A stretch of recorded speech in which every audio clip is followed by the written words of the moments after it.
Nike, ये नाम सुनते ही दिमाग में क्या आता है? एक जूता? नहीं, ये उससे कहीं ज्यादा है। एक पहचान है, एक ग्लोबल सिंबल। लेकिन हर सिंबल के पीछे ना एक कहानी होती है, और ये कहानी सीधी सादी बिल्कुल नहीं है। ये कहानी है केओस की, दिल टूटने की और एक जबरदस्त भरोसे की। ये कहानी है फिल नाइट की, उन्हीं की जुबानी।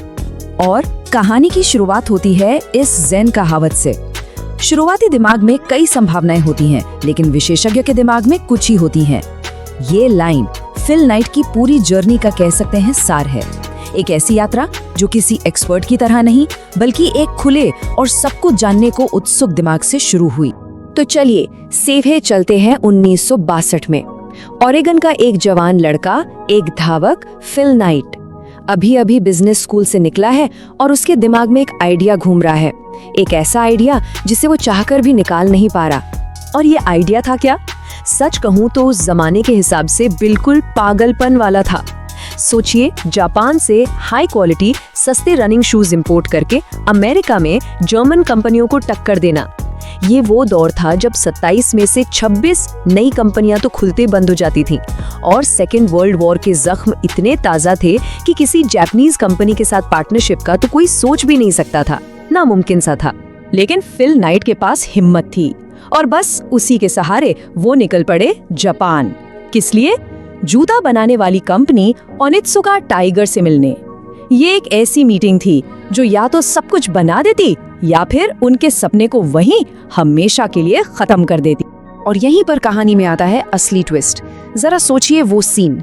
जापानीज एग्जीक्यूटिव्स नाइट के सामने बैठे हैं और सीधा सवाल पूछते हैं, मिस्टर नाइट, आपकी कंपनी का नाम क्या है?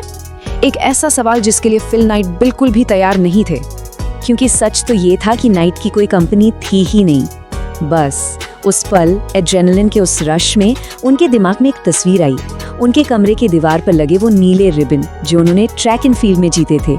और बस मुंह से निकल गया ब्लू रिबन स्पोर्ट्स, एक ऐसी कंपनी जिसका जन्म उसी एक पल में वहीं हवा में हुआ था। लेकिन ब्लू रिबन अकेले थोड़ी बना था। इसे बनाने वाली टीम उतनी ही अनोखी थी जितनी के इसकी शुरुआत। ऐसे लोगों का एक ग्रुप जो कहीं और फिट नहीं होते थे, जिन्हें नाइट मजाक में बट फेसेस कहते थे। एक ऐसा शब्द जो उनकी बिंदास और बागी सोच को दिखाता था। कौन थे इस टीम में? बिल बोअरमैन, एक जबरदस्त लेकिन मुश्किल ट्रैक कोच जिन्हें जूते के इनोवेशन का जुनून था। जेफ जॉनसन, पहले कर्मचारी जो इतने जुनूनी थे कि उन्होंने खत लिख लिख कर रनर्स की एक पूरी कम्युनिटी बना दी। और डेल हिज, 300 पाउंड के जीनियस अकाउंटेंट जिन्हें ढेरों फोबिया थे। यही वो लोग थे जिन्होंने ब्लू रिबन के उस अंडरडॉग कल्चर की नींव रखी। फिर कहानी ने एक बहुत बड़ा मोड़ लिया। उनके सप्लायर ओनित्सुका ने अचानक उन्हें धोखा दे दिया। अब टीम के पास सिर्फ 2 ही रास्ते बचे थे, या तो अपना खुद का ब्रांड बनाओ या फिर सब कुछ खत्म समझो। बस फिर क्या था?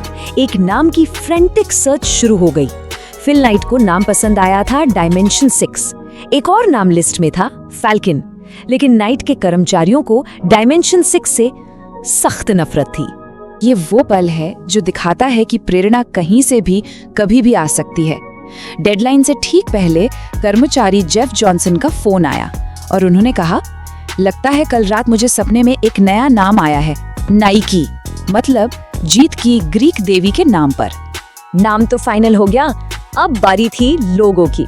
ये आइकॉनिक लोगो जिसे आज पूरी दुनिया पहचानती है, एक ग्राफिक डिजाइन स्टूडेंट ने बनाया था, और वो भी सिर्फ $35 में। आज के जमाने में तो ये रकम सोचना भी मुश्किल है। और दुनिया के सबसे जाने माने सिंबल्स में से एक को पहली बार देखकर फिल नाइट का रिएक्शन क्या था? मुझे ये कुछ खास पसंद नहीं आया, शायद धीरे धीरे पसंद आने लगे। ये बात हमें सिखाती है कि महान चीजों की शुरुआत अक्सर कितनी साधारण होती है।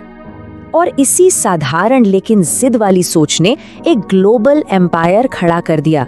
कंपनी सिर्फ जूते नहीं बेच रही थी, वो एक फिलॉसफी, एक जीने का तरीका बेच रही थी। कंपनी का पहला बड़ा एडवर्टाइजिंग स्लोगन प्रोडक्ट के बारे में था ही नहीं, बल्कि उसके पीछे की सोच के बारे में था।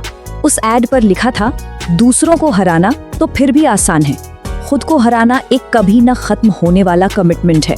फोकस था पर्सनल ग्रोथ और लगे रहने पर। तो अपनी इस अविश्वसनीय कहानी के आखिर में फिल नाइट कामयाबी के बारे में क्या सोचते हैं?